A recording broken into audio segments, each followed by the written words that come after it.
Hello everyone, T Dragono here, and welcome back to another figure review. Today we'll be reviewing Ultra Street Fighter 2 Akuma, the man who abandoned his humanity for more power. Now I wanted to use this blue background, but it seems, if you haven't noticed already, my camera is not liking this blue background with this green grass. So I think I'm gonna switch this, because if I zoom out, I think it's just gonna become a little dull and yellowish tint. This is the problem. It's just tinted yellow. I tried to change my white balance, but this is just not working. I'm gonna get rid of this blue background now. Well, I tried. Anyways, we have Akuma here, and what I love about the Jada figures is just the box itself. The box looks like an arcade machine with your character icon from the profile picture. When you select the character, it's really nice. And the front of the screen is the figure. You can see everything that's coming with. You got the hand accessories, you have his necklace, his beaded necklace, and you may not be able to see it right now, but there is an effect piece huddled in the bottom right hand corner. Up to the top right corner is not an effect piece. Top right, there's an extra head with his teeth gritting. Overall, the sculpt looks really cool. I think Jada did a really good job to making an affordable Akuma. $25 to $30. I found this one at GameStop actually, which was funny because you never see Jada figures at GameStop, so it was a super rare find, but awesome either way. Then closer. Without that light in the way. Just look at the detail. Anyways, here's a side box of the view where it's country of origin, Japan. Right there on the side, next to Vega. Hopefully we'll find a Vega figure in this Street Fighter Jada line. And here's a back image of him posed up with all other possible characters that you can find within this line. Eventually we'll get there to completing the set. Here's another side view. Bottom with all your necessary information. And the top, showing the top of Akuma's head. I don't know why they have a little window here, but I guess more ways to see the figure, which is always great to see. Without further ado, let's open them up. Real quick, I can see why people actually want to keep the boxes, because I tried opening from the top, and the way that the packaging is, it's kind of hard to open it from the top. Apparently they want you to open it from the bottom. But if people really want to keep the box, it is actually a really nice display piece. Because you can just close the bottom up like that, and you have like an empty arcade machine like that. Yeah, and this logo design profile of Akuma is really nice. So yeah, that's actually a cool piece that they have there. And I can tell Jada does care about the Street Fighter line and these figures, because, I mean, look at the packaging. Look at the way they packaged it with the plastic. It's very neat, clean. Like, very perfect display potential. So, out of the main package, we can see Akuma's feet. And here's a better look for that effect piece I was talking about over here. And this is the stand for the effect piece. You can see he know how to flame attack. The attack that I used on many people that screwed people's combos over. Feel bad opening this up. Almost. But this is also a very cool background piece that Akuma comes with. I don't really know where to sit this. I guess maybe over here. It's kind of weird. Maybe like right there.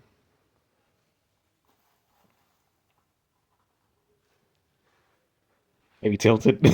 I don't know how to display this. I already have a background set up, and this one I want to show this one too. I don't know how to display this. Give a heads up, there's a lot of plastic wiring that you had to cut to get this figure amongst its accessories out. But I actually want to start with the accessories before I show you the figure. And starting with this accessory here, this is like his little bead necklace that Akuma has that he wears around his neck all the time, at all times. And it's like a little plastic wire inside there, but everything is like individual beads. quite flexible actually, and it still has enough like force to keep its form as a circle. It's not gonna drag too much, but you can squeeze it to get in other shapes if you want. But it's mostly gonna go back and stay as a circle. I got it upside down too. Focus. If I can focus it, I want to show you guys the little detail of the symbol on the bead that's in the middle, usually. Right there. I appreciate that Jada gave time and care to actually put that little detail there. It's nice. Everything else, every other bead is pretty much the same. And that is not a print, that is a molding inside of a bead. That is not any paint work. I mean, there's paint inside there, but it's not a print. That is the actual mold of that bead. Very nice. I appreciate little details like that. I don't know if this comes like that just because of random chance or anything, but I noticed on my stand it's a little bit scratched up. Like it was used or something. Reused plastic. So I don't know if that's just something that just happens with these stands sometimes, because it's just regular cheap plastic, nothing too crazy or fancy about it. I just noticed mine's all scratched up. Like Akuma already used this plastic like a sandbag, started punching it. And here's a little stand that sticks into the hole. It's very stiff, not too stiff, but strong enough to hold a piece. And I wouldn't go as far as say hold a figure, but it might. It's actually pretty strong. So I just plug this in here like so. Simple. Like that. You can bend here, you can bend there, and the other way too. Got enough range to do what you need to do to pose that fiery effect piece. One thing I wish Akuma came with is a purple Hadouken, which is the usual one that he uses as a standard attack. Well, let's talk about this fiery effect right here. It's pretty big. I mean, it's like a scoop of ice cream in your hand.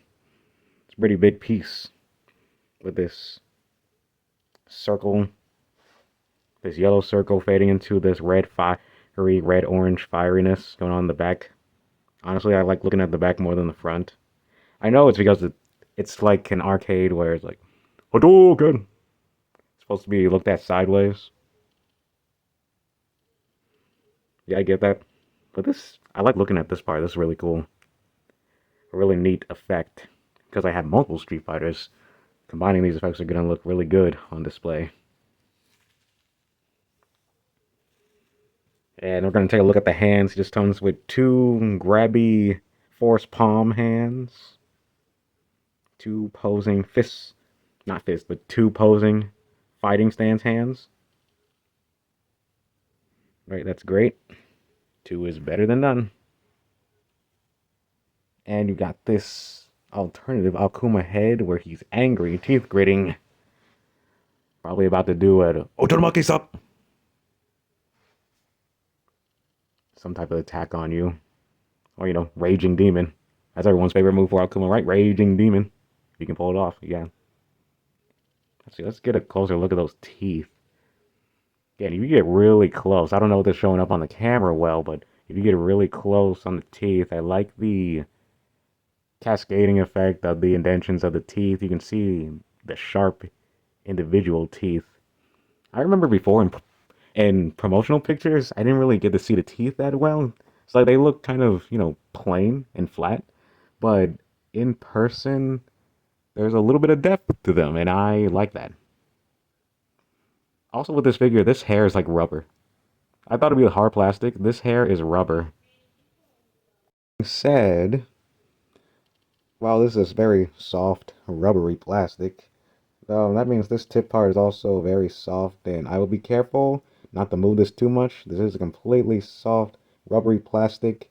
This cannot twist, so do not try to twist it. It will break off. So yeah, do not break Akuma's hair, or he will perform a raging demon on you. Wonder, Akuma never really had eyes, right? Not really. I mean, sometimes they're black eyes and red pupils. They're just usually red. At least with this rendition being Street Fighter 2, it has to be. I don't know. Tell me in the comments below, what is your favorite version of Akuma? My favorite would have to be Street Fighter 4 Akuma. It pretty much looks like this Akuma from Street Fighter 2. I don't know, I just like that Akuma in that era. Probably because of the customization of outfits you can give him. Fighter 5 Akuma is a close second. It makes him look like a lion. Eventually, I would like to see the Oni, the Oni Akuma. That would be really nice to see, actually. Here's Akuma in the flesh with his frowny face head. I have to say, the way it feels, the difference between the skin and his gi attire definitely feels a lot more tethered. I'm liking the details that are happening down here at the legs, definitely all torn up, where he definitely lives that rough, what do they call it, nomad, his nomadic lifestyle. Of course, you have that, what is that, the death symbol? Death raging demon symbol that he has in the background when he KOs someone. Yeah, and even these tips right here, this is another soft rubbery plastic going on here, which means these tips should not be hindering any form of articulation. Should not be, in theory. Already it looks like that we got some butterfly joints in there. Help get some forward motion. But yeah, overall look from head to toe, all the way around. Very nice standard detail. See some picture of his feet. I know people like feet for some reason. I'm not going to understand it, but yeah, here's some feet.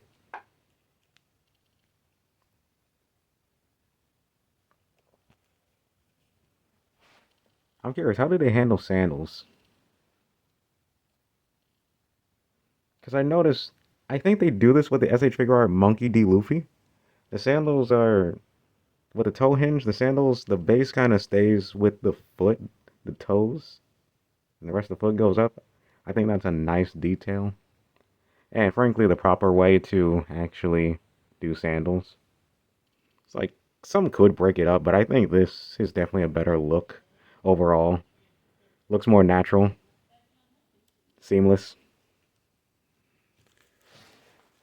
And I know great figures like to hide seams as much as possible, and Akuma definitely is standing attention, looking really nice here. Most thing people complain about is lack of shading.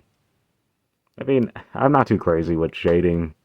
It could have shading, it could not. I really don't care about that much. Guess the most that could be used for the shading could be his chest area right there.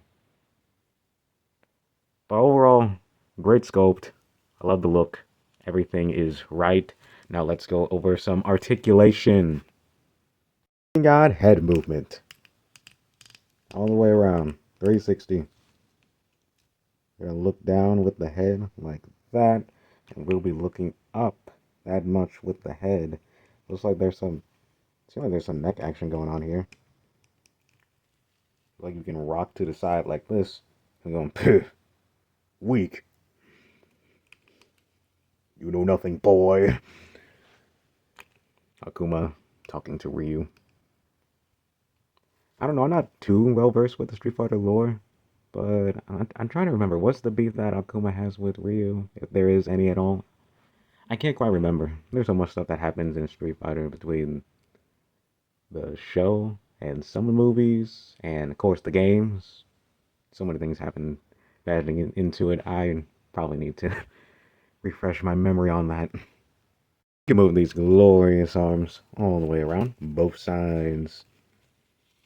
Going up, like about this much up, sideways. All right, we got a bend at the worst. We got a swivel. We got that bicep swivel. We like bicep swivels. Elbow, tight elbows, which is good for the long run. bad when I'm trying to review the figure. But elbow bend's good enough. I think that's slightly better than 90. His muscles are kind of in the way a little bit. Can I get it any more?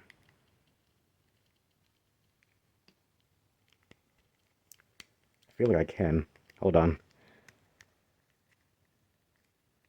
Okay. A little bit of force of folding. Seems like we can make his arm a little bit better than 90. Perfect pose. We should have a twist at the wrist for each one. Yep. And it's already showing the joint where this should also bend forward. A bit like that. And we bend back just a little bit, but not too much. Probably because of the way his glove is. But you get a little bit of bending upward. A little bit of bending upward there. Focus. Okay, yeah. A little bit of up, but a lot more down motion going there. Great. Okay. As for those butterfly joints in there, I feel like we got a lot of movement that we can go back there. So that's nice. And at the same time, we can go forward. Let's see how much we can go forward with that. Okay. Let's see. Pretty good forward. Pretty good forward for fighting poses. Again, tight elbows. All a good thing. But still. Okay. He can crunch his arms together like this. About this much. I'm not going to cross it anymore. That's pretty good for butterfly joints. Going front and back. I believe there's a joint in the torso, I think. Somewhere in there. I can't really see it.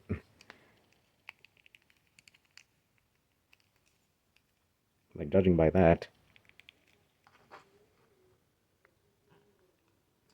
Judging by that, I think you got a crunch forward. I think that's a crunch forward. And going back.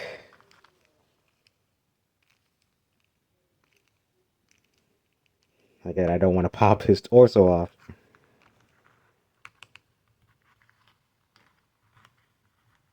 Think he can go back that much. It's like I can feel it.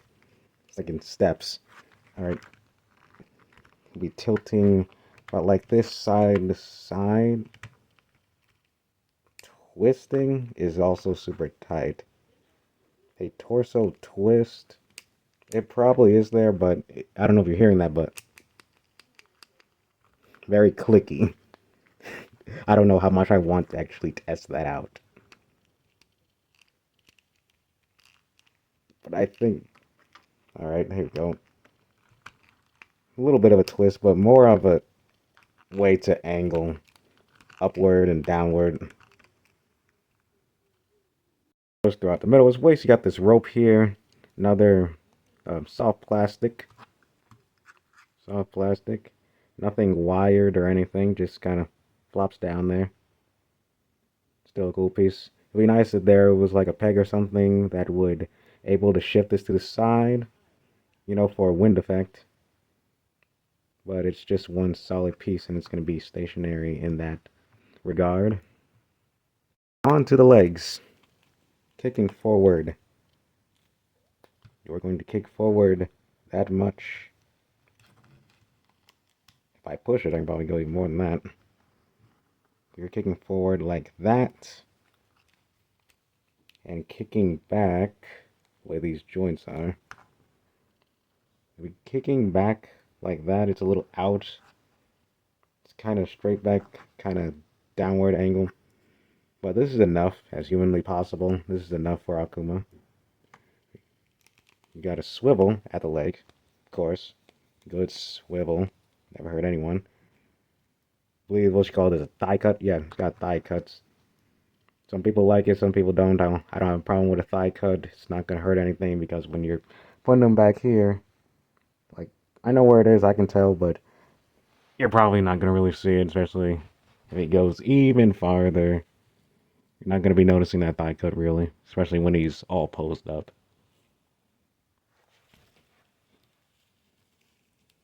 Let's talk about that knee. Okay, let's bend this knee. Let's bend this probably hard knee. Oh, that's a very hard knee. Okay. Break it in, but don't break it off. Oh boy. That's a really hard knee to break in. Okay, I got the knee to actually work there. Also, I forgot to mention with that butterfly joint, that thing goes up, down, back, forward, all the way around. That is a beautiful butterfly joint. Very great. Right. Just gonna throw this out. It's kind of usually flips up, right? Flips up and goes. Yeah, this is gonna be fun. It's definitely gonna be fun to pose around. There is some shading going on with the clothing here. Some darker black areas across this blue. Of course, you already know about the toes. And I think I think Akuma and Sagat only have the toe hinge, and maybe some of the Street Fighters going forward. So who knows? Maybe they'll reissue some of the figures that Jada's made previously, then give other characters toe hinges. Because I don't think Ryu, Ken, Chun-Li, or Dhalsim have those. I think this is a newer thing that they installed. There's another great range of poseability because we can bring his leg all the way up here, causing Akuma to do the splits. Yeah, there really isn't too many limitations concerning of this pose right here, but you know, something's kind of off, right? Because this bar needs to bend forward. And that gives you a pretty great range at the ankles. I'm sure that twist around all the way around. Wait a minute. Oh, this is separate, actually. There's actually a separate piece right here. This swivels underneath this leg piece, this lower leg piece. It swivels too. Huh. Interesting. This swivels. So there's got to be another joint in the ankle, right? So there's like an ankle rocker, I guess. There is. Oh, there is. There is an ankle rocker. It's in there. Trying to focus on it. Come on. Come on. Please stay focused. Okay. That's the twist. Ankle rocker. It's there. Got that ankle rock going on with that foot. I'll do another pose to actually better display that. But yeah, there's ankle rocker and this whole thing twist around at this part. That's really cool ingenuity, right? I like that. But yeah, this is a fun way to pose Akuma. So many possibilities. This is really great. Just keep forward, downward, pick up, pick back down. It's really fun.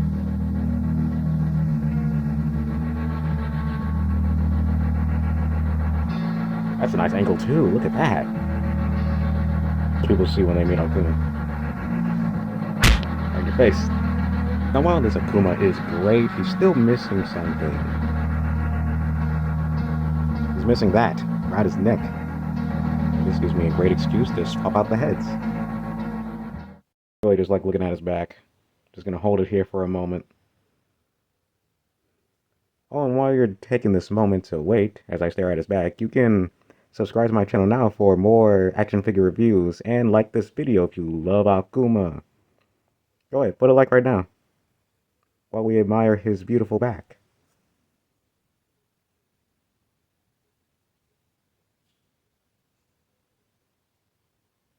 Okay, real quick, why does this pose make Akuma look so sassy? He looks so sassy with it. Just gotta hit that iconic pose. Do you think I did a good job? That end screen.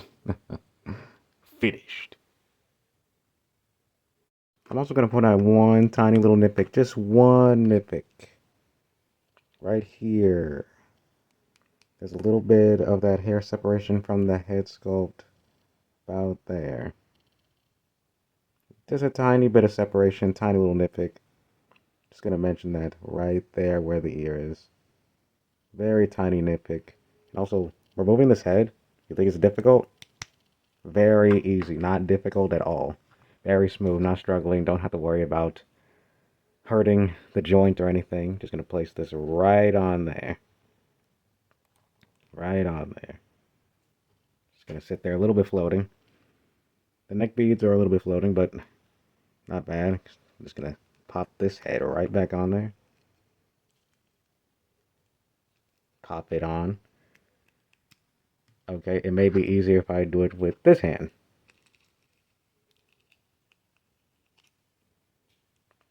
Pop this head on there. Okay. I'm just not having an easy time on camera for this. Just pop on. Okay, off camera it is then. Things are just better done off camera. But hey, we got it on there. And his teeth gritting face looking great just like the last one. Head fits very well on his head. Not really anything too crazy going on there. Again, this is kind of free floating around his neck. He still looks nice with it on. That face looks like that he's mad that he lost. It's the face of a man who lost a fight. Let's finish off with some more raging poses. Right, there's one pose with him stomping down. Another stance that Akuma takes before he does that dash away attack. One of those kicking poses. I really like the look of this. I think this is how I'm gonna pose Akuma. It's like my favorite one. There we go. It's even better.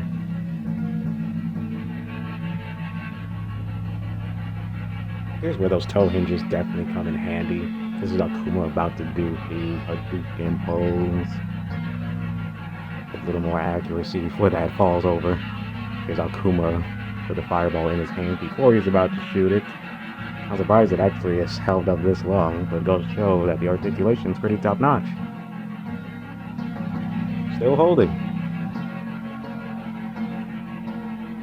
There's a peg at the bottom where you stick the stand in.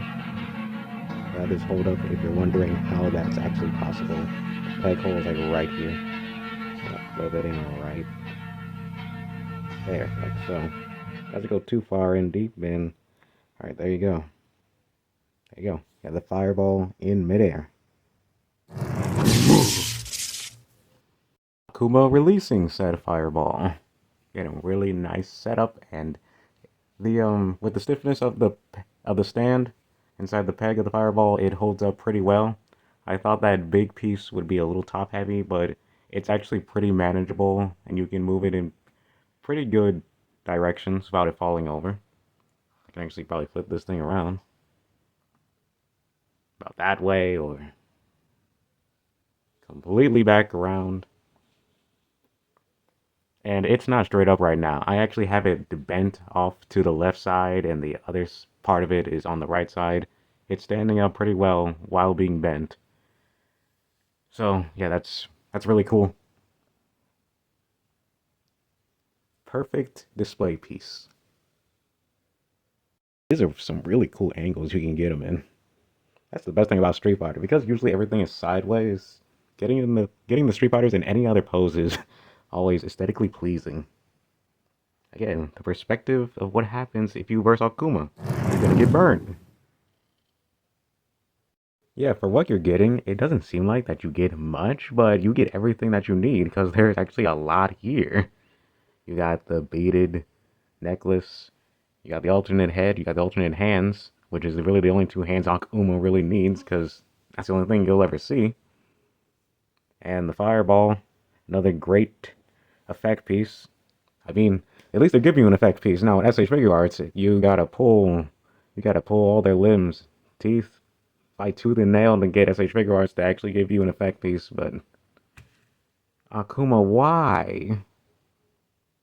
I was just talking good about you, Akuma. Jeez. But anyways, yeah, this is a really great figure, and what you're getting the beads, you're getting the head, you're getting alternate hands, you're getting the fireball. I mean, what more can I say?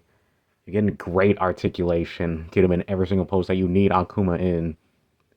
And he stands pretty well. Also, a reminder, this is some fake grass that he's standing on. He's not even standing on the bare table. Bare table, he probably wouldn't fall over at all. This is on top of the grass, which is already flowing and fluid. If he's standing on this, that's already great articulation right there. I mean, I could pick apart and nitpick and say the beads should have a bendy wire so you can pose the beads. You should have bendy wire inside the rope around his fighting outfit, his gi. And there's a little bit of separation between his hair and his head on this one right here. A little bit of separation on this head. Between the hair and the head. A little bit right there. Very tiny. Nitpicky stuff like that. But that doesn't really matter because, again, overall, this character, this figure is really great. I mean, what can I really say? He can have an extra head with his mouth open or something. He could also maybe come with a purple fireball, as I mentioned earlier in the video. But really, he's a great figure. It's a great release. I know I'm glazing Akuma, and I want to give him a 9.8, and really, I don't care how other people feel about that. They can say, like, oh, well, Storm Arena made a better Akuma, this, that, and any other. It also costs more money. Just keep that in mind.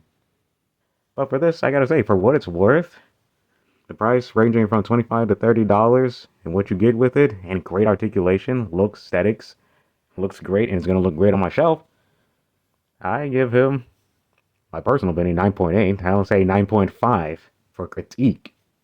Yes. Now, before I end this video out, I do want to ask you guys one last thing. There are certain things I don't think I've seen any fight of. Let me rephrase this. Akuma's really strong. He's a really strong Street Fighter. He's really powerful. But how powerful is he really? And could he stand against other characters? He's about to fall again. Stay on the grass. Yeah. So I got a couple of characters that will be interesting. How would he fare against these some heroes, some villains? How do you guys feel about this fight? Majin Fat Buu versus Akuma. Is this a fair fight? Can Akuma actually win this? I think Majin Buu might tank. In fact, all Dragon Ball figures with power scaling might tank every single Street Fighter, but I don't know. If we just brought them down just slightly, just a little bit, how would this fight actually go? I'm curious. So how do you guys feel about this one? This one might be a little bit easier. Oh, okay. How do you guys feel about Toph, everyone's favorite Earthbender, against Akuma? Can Toph actually win this fight, or does Akuma got this in the bag? I think Akuma actually might stand this one, even though then again, Toph is my favorite character in Avatar. She most likely will get bodied by Akuma, in my opinion. What do you guys think? This might be another easy one, but how do you guys think this fight would go? Akuma versus Goldo from the Ginyu Force. Now remember, Goldo can stop time and do whatever, so can Akuma actually match that? I don't know. I think Akuma's fast enough to stop him. Maybe Raging Demon can do something. But this is another interesting fight that I think would be nice to see. I don't know. I may make it in a stop motion. Maybe 100 likes on this video, you can get a stop motion of Akuma versus Goldo. And how did that rock move? Easy. Because Goldo moved it. You know, he's got that psychokinesis. Alright, I know I'm getting a little silly with it, but what do you guys think about Buggy versus Akuma? That Chop Chop Fruit's no joke. But if Akuma can land a pretty solid blow to his chest, I think it's probably lights out for Buggy. I don't know. I don't know how to power scale One Piece versus Street Fighter. Akuma may have this, but the bag of tricks that Buggy is, he might actually take victory. He might cheat, but he will still win. Maybe. Looking pretty much like Abigail. We got Z Broly. The one that says, Monster, you say? No, I'm a demon. Two characters that basically went the demon route. And is absolute savages. Who would actually win this fight? Broly Z or Akuma? That might have answered my question. Akuma wins. See? He did it without even touching him. You didn't even see it. He did the Raging Demon right there. You saw it live. Well, you didn't really see it, but it happened right there. Akuma wins. Okay? Bye, everyone. Thank you for watching the video. See you later. You know, Akuma, you didn't have to do him that bad. Oh, you're just gonna fall over too. Of course, of course. So Akuma hit him so hard, he cut off his hair.